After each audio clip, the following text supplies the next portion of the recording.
Welcome to The Explainer. Today, we're going to decode something that powers a multi-billion-dollar network, but let's be honest, usually looks like pure gibberish. The Bitcoin transaction. It might seem super intimidating, but I promise, by the end of this, you'll see it's actually an incredibly elegant piece of engineering. Okay, so let's just start with the biggest question of all, the one Bitcoin was literally built to answer. If you don't have a bank in the middle to update the ledgers and check the accounts, how do you send money? How do you prove you actually own the money you're trying to send? And, crucially, how do you stop yourself or anyone else from spending it twice? With physical cash, it's easy, right? I hand you a $10 bill, now you have it, and I don't. The proof is right there in your hand. But digital cash is a whole different beast. It's not a physical thing, it's just an entry in a database somewhere. So how do you hand it over? What stops someone from just copying and pasting the data and spending it a million times? That is the core challenge. To really get our heads around the solution, we need a better metaphor. So stop thinking about a Bitcoin transaction like handing someone a coin. Instead, I want you to think of it like transferring a land deed. You can't physically pick up and move the land, right? What you do is create a public record, a deed, that proves the new ownership. And that idea, the digital deed, is the key that's going to make everything else just click into place. So what does one of these digital deeds actually look like under the hood? Well, let's pop it open, break down its anatomy, and turn that intimidating string of characters into something that makes perfect sense. Yup, this is it, a real serialized Bitcoin transaction. At first glance, it totally looks like a cat just walked across a keyboard. But I promise you, that is not random. It is a highly structured message, and every single part of that string has a very specific job to do. And here's our roadmap to understanding it. That big long string is really just 5 logical parts.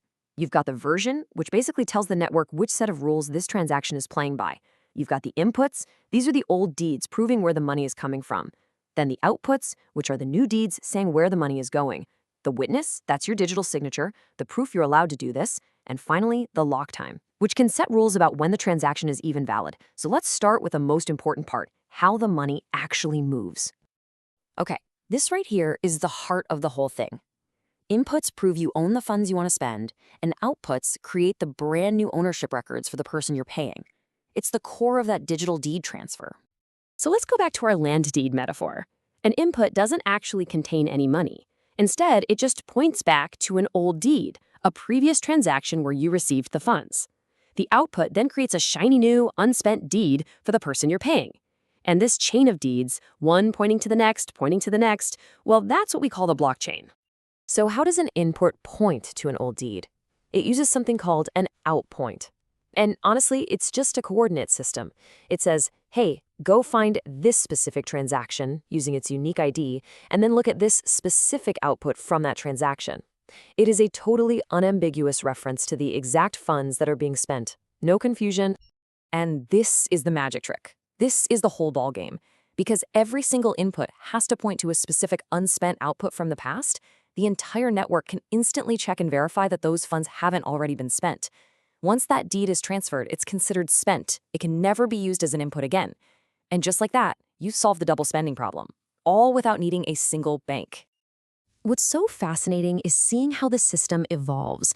Take this one tiny part called the sequence field. Originally, it was for updating transactions, but it got disabled because of some security concerns.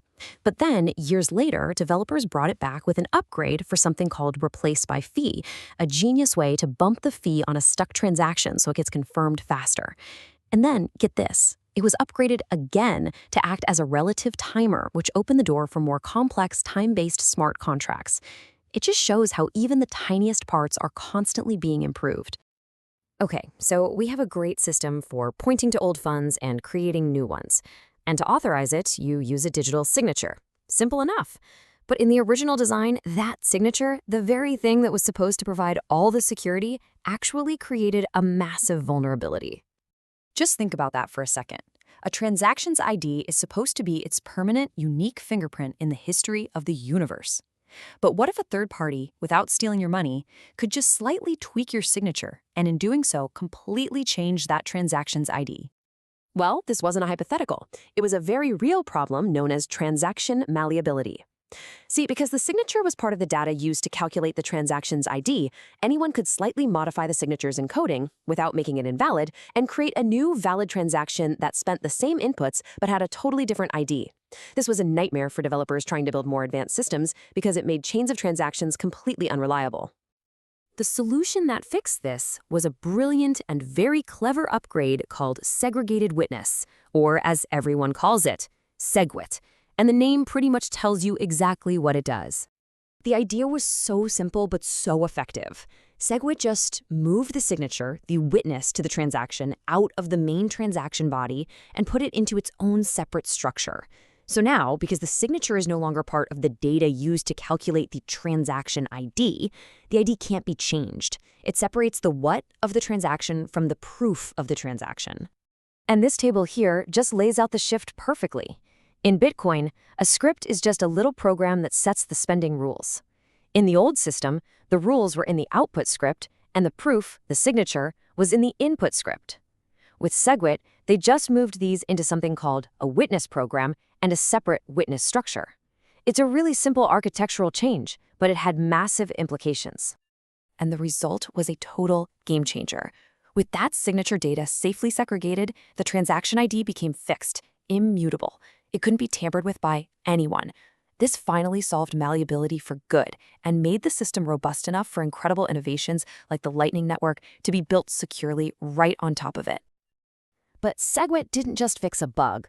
It also fundamentally changed the economics of a transaction by introducing this brand new concept, weight. So instead of just measuring a transaction size in bytes, SegWit introduced weight. As you can see here, the core data, the inputs and outputs, has a weight of 4. But the witness data, the signature, gets a huge 75% discount. It only has a weight of 1.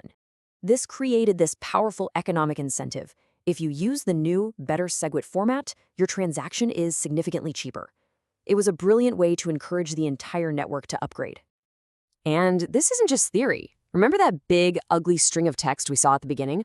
Well, after you apply these new weight rules, its total weight comes out to 569 weight units. And that number, calculated from every single byte, is what ultimately determines how much you pay in transaction fees. So when you finally zoom out, you see that it's not a random string of data at all. From the way it prevents double spending, to how it fixes malleability, to how it optimizes block space, this entire structure is a carefully balanced, brilliantly designed machine. And that really is the truth, isn't it? A Bitcoin transaction isn't some jumble of data. It's a meticulously designed machine, where every single component plays a critical role in the security, the functionality, and even the economic incentives of the entire network. And that just leaves us with one final thought. When you see the incredible, deliberate detail that went into designing just the most basic building block of this entire system, it really makes you wonder, what is the full potential of a financial world built on such a verifiable, trustless foundation? What other innovations can be built on top of this? That's what we'll keep exploring. Thanks for watching.